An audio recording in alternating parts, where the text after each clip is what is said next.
This is inner beauty. She's happy with who she is.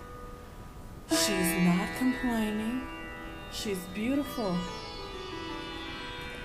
And she needs to know it. Because not many people in the world are like her. She's one of a kind. See, so today we're discussing inner beauty because a lot of people are just like, what is a good word that I could use? Maybe self-righteous. All into their self. Yeah, self-righteous, exactly. See, we're not practicing being self-righteous because being self-righteous means that I am and everybody else isn't. So we're not going to go with that mentality because you can't go through life thinking everything is about you, because it's not. You're not the only person on the planet, because if you were, this would be a pretty lonely, stinking, dull planet. And the only person you'd have to talk to is yourself all day. So you'd be like this. Hi, me. How are you doing? I'm fine, me. How are you doing? Does that look like a fun conversation? Because I don't think it would be. So today we're talking about inner beauty because not everybody knows how to look for it. And you have to love yourself before you can love anybody else. And if you're still stuck on step one, loving yourself, don't try to jump in a relationship because everything is not going to work. It's not going to fall into place. It's just going to be and you're going to be arguing all the time with the person you're in a relationship with. Basically, it's going to be torture for both of you. Who wants to torture themselves, let alone somebody else?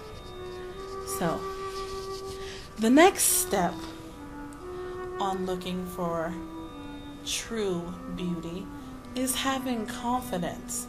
This is a step that not all women have accomplished yet. Some women have been through hell and they just want to take it out on everybody. My son, if I was bitter, he'd be getting nagged right now for interrupting this video. Yes, you may use it and put it back. But I'm not bitter, and neither is my wonderful friend here. So, our next step, confidence. What are your views on confidence? Well, believing in yourself, believing in all that you can accomplish, and having an inner peace with yourself about what you're doing with your life. Yes. And even if it's working at McDonald's, you're still accomplishing a goal. Even if you don't have a job, you're trying to get your P's and Q's in order before you go and get a job. You're still making accomplishments, but you have to learn to set attainable goals. I'm 31. Me getting an 18-bedroom house at this rate, it's not an attainable goal. And I'm not even going to stress myself out about trying to accomplish that goal. Why would I? What could I do with 18 bedrooms? Hey, if I had 18 bedrooms, we could move in together. Then we could have offices. I don't know what kind of offices we could have. But that would be a lot of dust collecting in the empty bedrooms. And you know what? We have nerve problems. I wonder if bedroom number 6 is clean. And me and her be running around frantic, dusting things that don't need to be dusted. I'm a housekeeper at my job. I call myself Cinderella.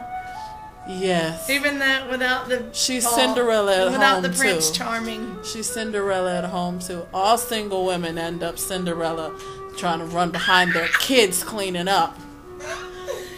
You know what? If I had a dime for every time my kids made a mess and I had to clean it up, I'd own a house right now.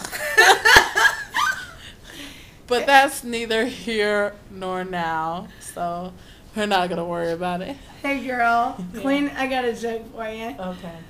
Cleaning a house with kids in it is like trying to fix a leaking pipe with the water running. It never gets fixed. Yep. You know what? But it's beautiful because having kids, that's the one job that pays off after you've invested in 18 years. Yeah. But you know what? Kids are great because they can help you with your confidence, because my son tells me I'm beautiful, and I know I am. But I always believe that there's always room for improvements, because even though I'm happy with who I am, which is step number 3, being happy with who you are as you are, but realizing that you can always make improvements. See, you have to realize that you are the best you that you can be, because there is only one you, and nobody can be a better you than you. So once you realize that, you're on your way.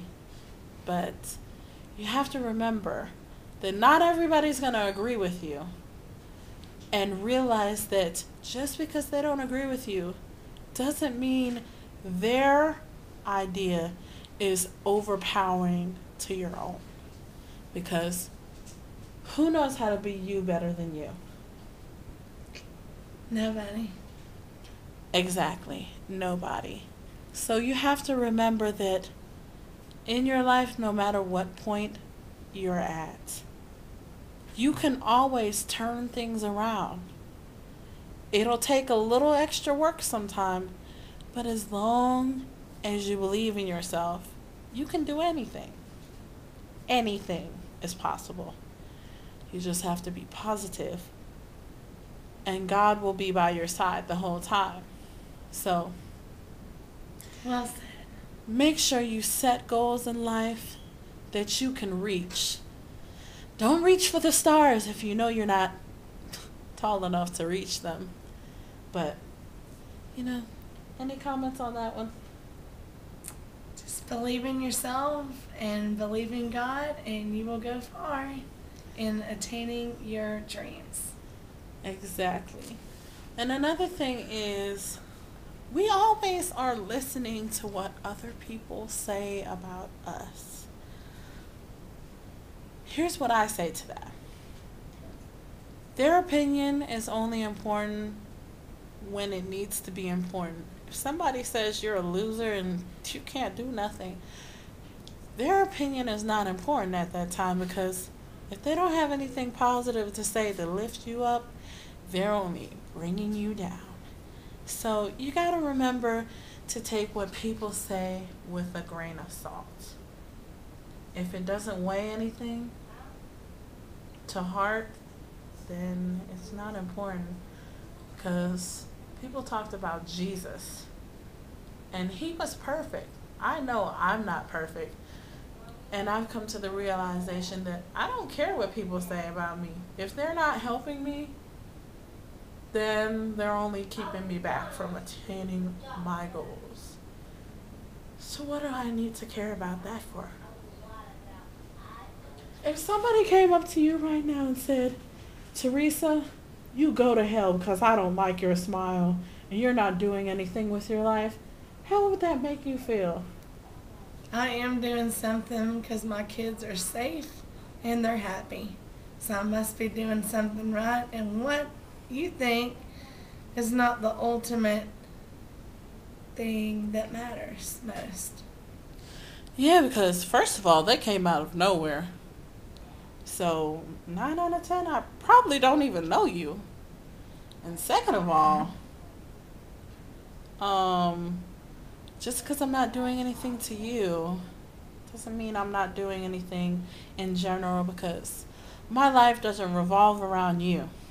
And if it did, it wouldn't be my life, it'd be yours. Let me use somebody for an example. I'm not going to name